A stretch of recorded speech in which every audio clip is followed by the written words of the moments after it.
welcome back to Yin Channel. Oke, kali ini saya berada di KJRI Perth, Western Australia. Ini acara ulang tahun DWP Indonesia Perth yang berada di Western Australia dengan tema peranan ibu di era digital. Dan ikuti terus acara-acara berikut ini.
Yang diharapkan mampu membentuk anak-anak yang handal, anak-anak yang memiliki kepribadian yang baik, sopan santun, dan semua kebaikan di dalamnya. Jadi kalau kita kembali ke 30 tahun yang lalu mungkin Ibu ya, jadi contohnya desa dan kota misalnya. Desa.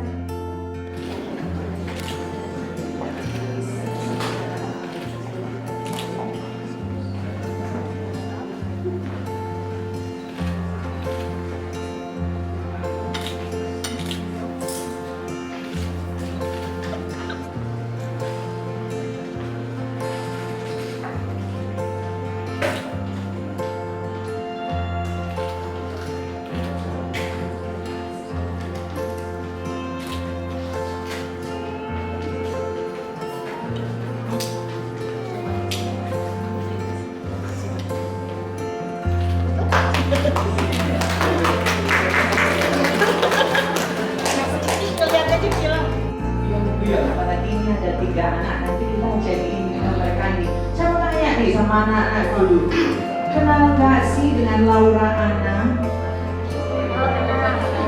Kenal. Siapa Laura Anna?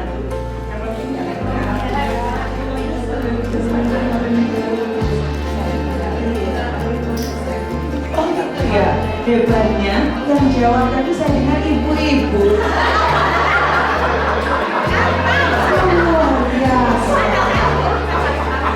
Saya malu sama remaja karena memang Laura Anna ini adalah selebgram ya, ibu yang baru saja meninggal gitu.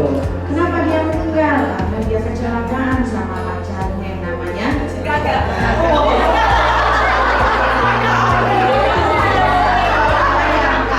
Bayangkan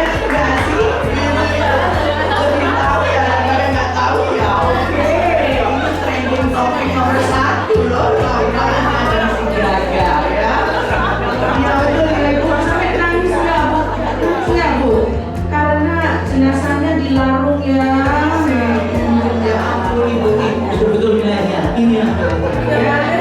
Nah, sekarang kita akan tahu siapa Laura Anna tadi, karena apa yang ada. Silakan. Inilah fakta kita, data kita. Ini dari chat saya ambil tahun 2021 bahwa penduduk kita adalah 274,9 billion. Sementara aktif sosial media user kita adalah 120 billion. So we can imagine, kita bisa mengimajinasikan bahwa sekitar 61,8% dari populasi kita adalah orang-orang yang menggunakan media sosial. So without media sosial, gitu ya. Berikutnya, ya kita lihat population by age. Kalau kita melihat populasi dari usia 13 tahun Bu, dan di atas itu paling tinggi pengguna media sosial di Indonesia. Makanya itu karena remaja. Kalau itu kita satukan dengan usia 18 tahun, maka jadinya jauh lebih besar. Artinya bahwa kita melihat media sosial dan remaja sesuatu yang nggak bisa kita lepaskan. Berikutnya, kita akan melihat daily time spent on media. Jadi waktu yang digunakan oleh anak-anak kita di hadapan media itu kita lihat berapa jam, ya, berapa jam. Jadi mereka membaca bukunya itu hanya 1 jam membaca buku. Jadi sisanya kehidupan mereka itu adalah dengan media sosial, dengan internet sekitar 8 jam. Luar biasa waktu yang dihabiskan, gitu ya.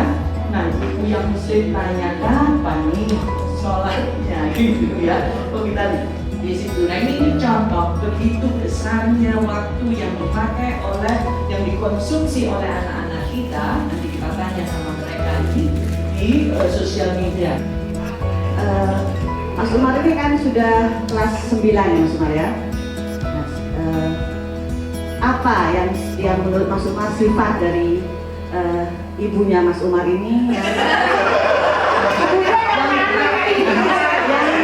yang paling disukai?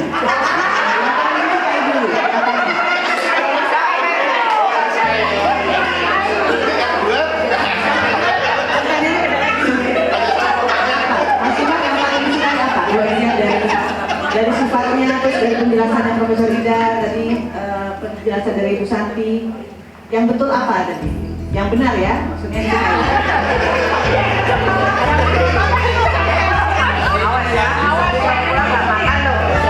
Dipersilakan Bapak yang menjawab bagaimana? Terima kasih. Sifat Umi yang paling Umar suka itu Umi mensupport Umar dengan penuh hati.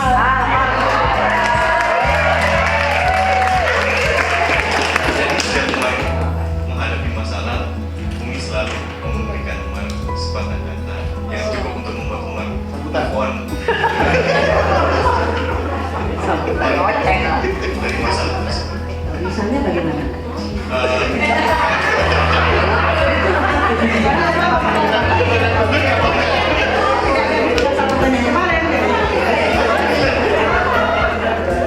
Misalnya besok ada ulangan. Terus sedikit ketinggalan pelajaran gitu pas kayak ngomongnya ke Umi dan Umi sangat membantu. Enggak. Nah, kalau yang kurang disukai, bukan tidak disukai, kurang disukai. Koreksian bagi kita semua ibu-ibu ya. Silakan Bang Umar. Yang kurang disukai itu terkadang saya merasa sedih mungkin setelah pulang sekolah kayak terjadi sesuatu di sekolah gitu, dan saya kadang-kadang tidak berani gitu untuk ngomong yang menyampaikan gitu, dan kadang-kadang itu kayak kurang peka untuk menyadari.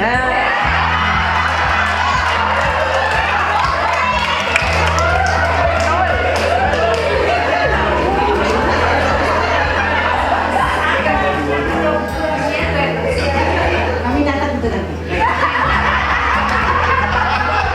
Ada ibundanya di sini.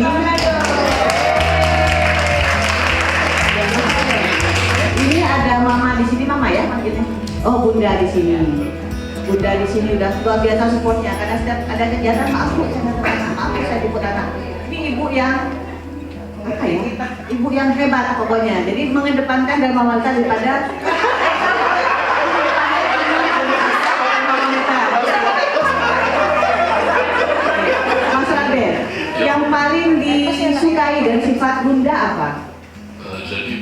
selalu orang yang positif. Oh. Jadi kalau ada kayak gangguan atau sedihan, nggak pernah terlihat. Jadi selalu senyum, selalu positif. Bagaimana kalau bersedih kalau nggak biasa? Ya bisa ada feeling aja sih. Oh. Jadi, walaupun itu selalu supportive dengan Radel dan Adel, walaupun kayak apa, ada yang Oh, ada masalah gitu ya. Oke. Terus yang kurang disukai dari Bunda apa? Jadi kan Bunda tuh selalu positif, tapi kadang-kadang itu terlalu positif. Kamu tahu ada kalimat misalnya bagaimana ya? Jadi kadang-kadang kan ada yang mungkin Radel Terganggu? jadi pengen bilang Bunda lah, pun ada yang ngomong ya, apapun kenapa pun, tapi bilang nggak apa-apa, selalu kayak gitu. Kayak ya, Bunda nggak mau ya, cerita. Bunda nggak mau cerita kayak gitu. Bunda tahu mungkin ada masalah kayak gitu. Jadi kurang open. Oh, kalau bagi Mas Radel sendiri dari hidupnya Mas Radel, Bunda yang pernah nggak Bunda Mas Radel merasa Bunda itu kurang mensupport?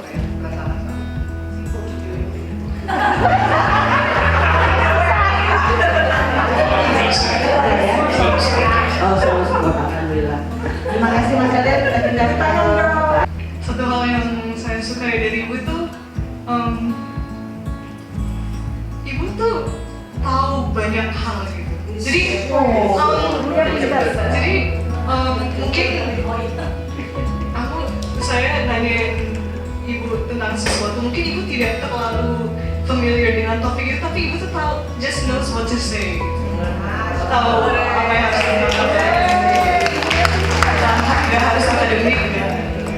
Ibu, you know what to say aja gitu pokoknya.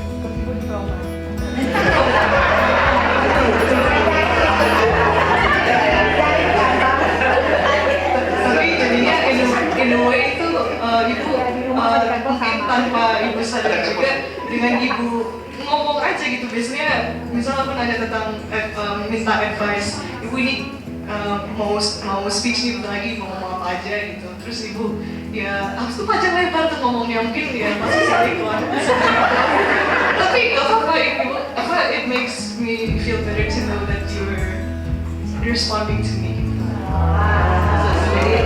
Jadi sangat pengertian dan selalu punya jawaban untuk semua pertanyaan. Itu ibu-ibu banget gitu ya. Jadi walaupun kita nggak terlalu paham, jawab aja pokoknya. Baik, Kak Alisa, untuk pertanyaan berikutnya, sifat yang kurang disukai dari ibu apa? Akan dicatat soalnya.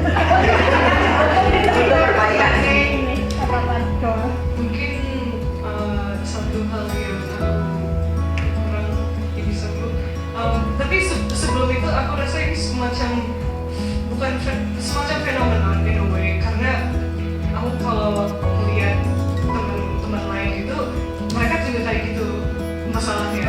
Jadi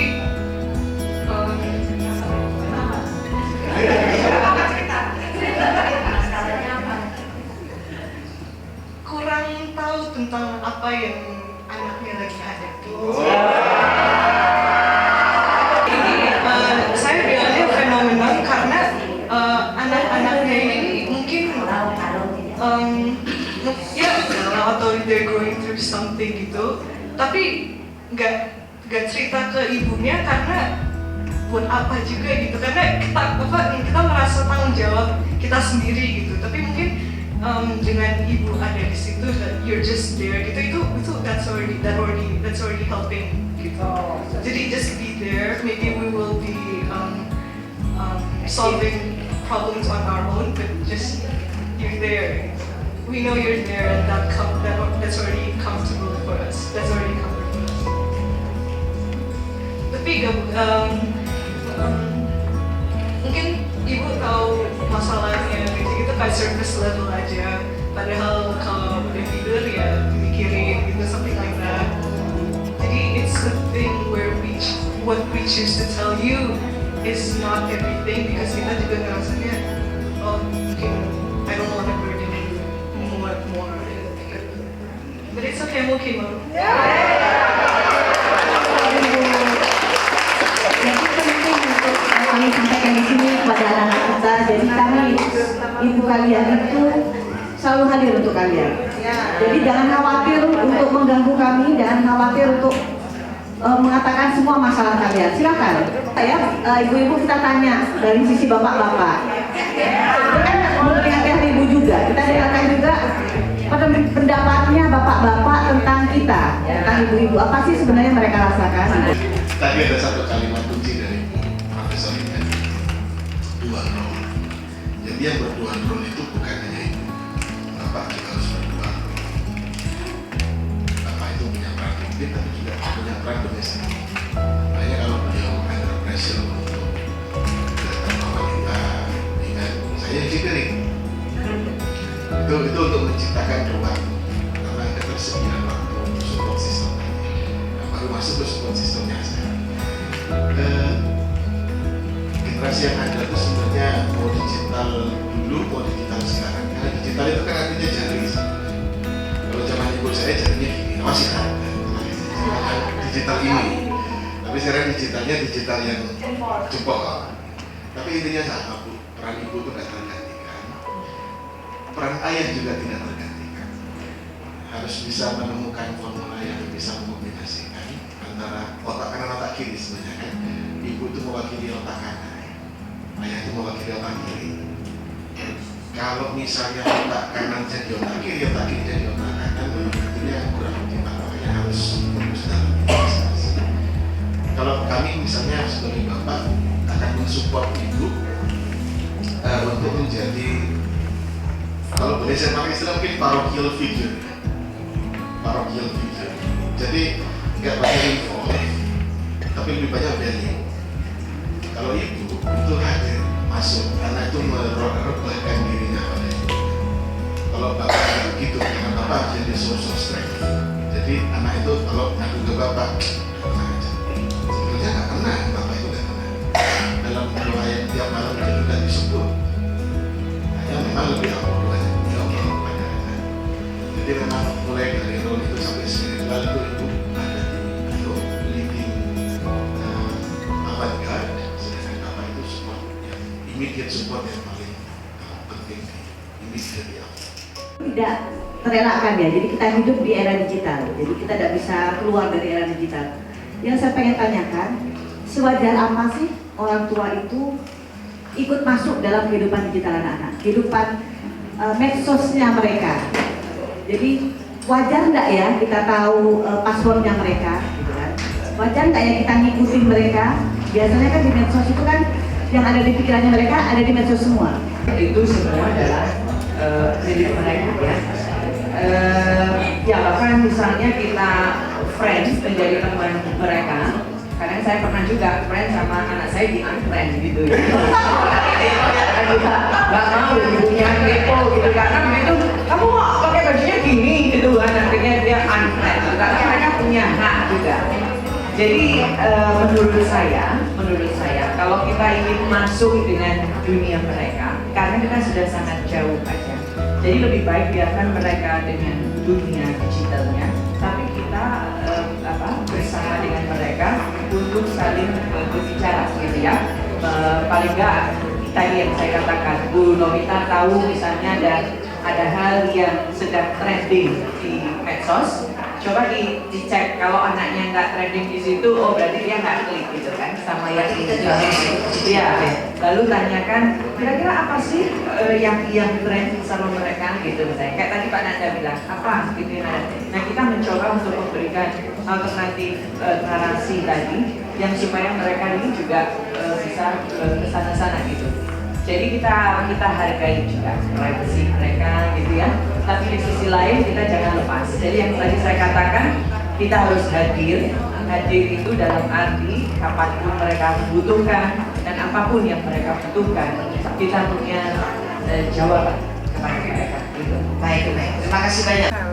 Bukan masalah ya. Anak-anak saya itu seperti yang tadi Bu Novita sampaikan,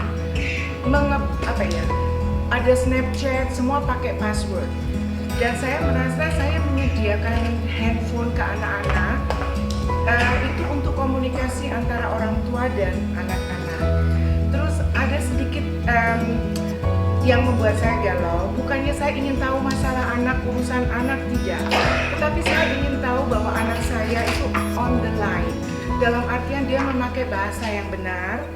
Kadang-kadang ada kata-kata F, ada kata-kata S, itu yang saya tidak suka.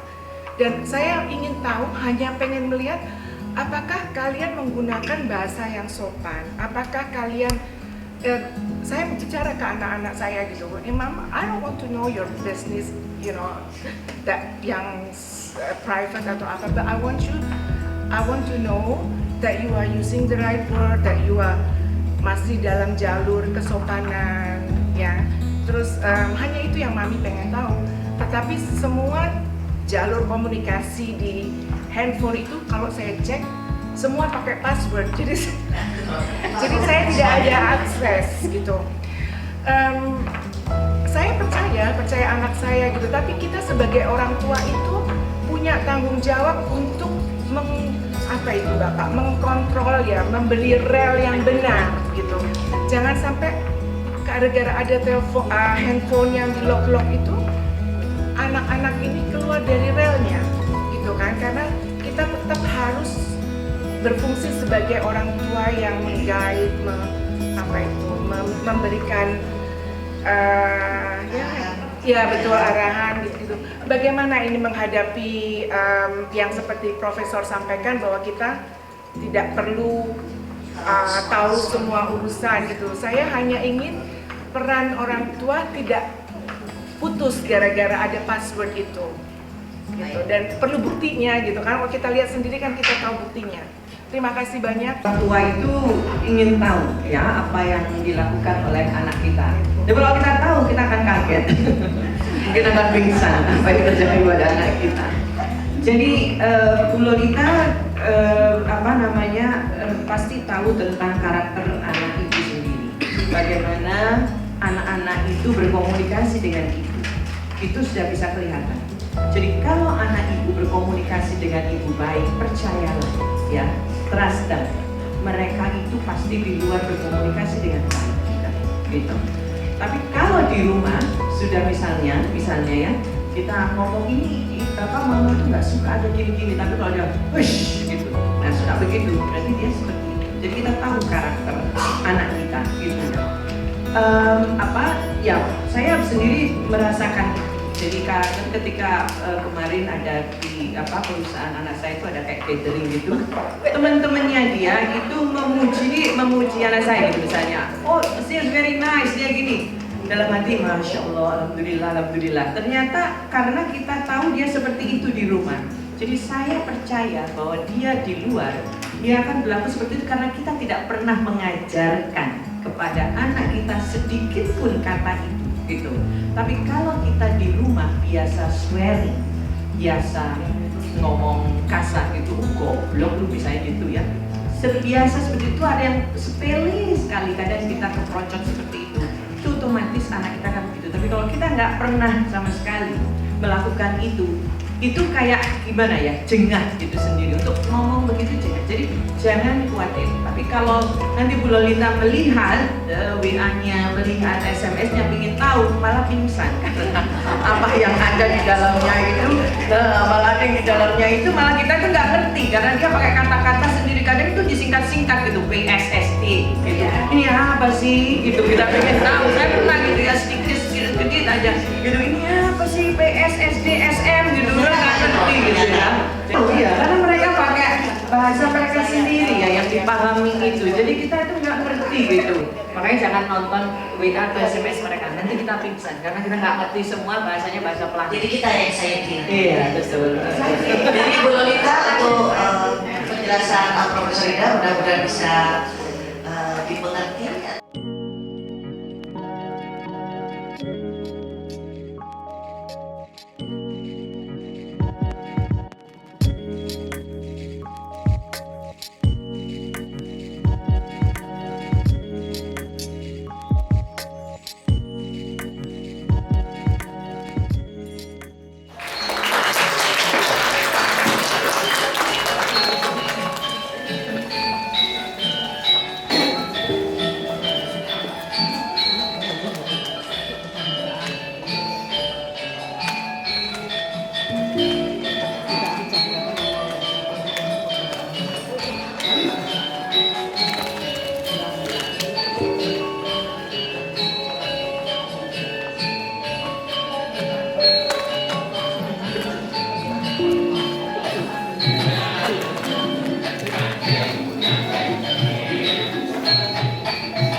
Demikianlah tadi acara HUT ulang tahun DWP KJRI Perth.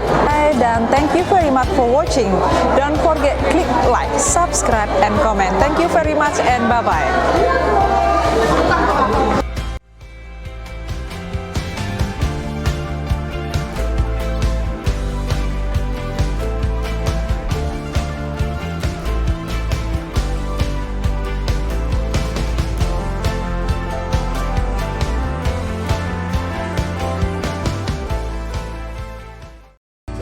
Thanks for watching. Make sure to subscribe and hit the bell icon to never miss out on another videos.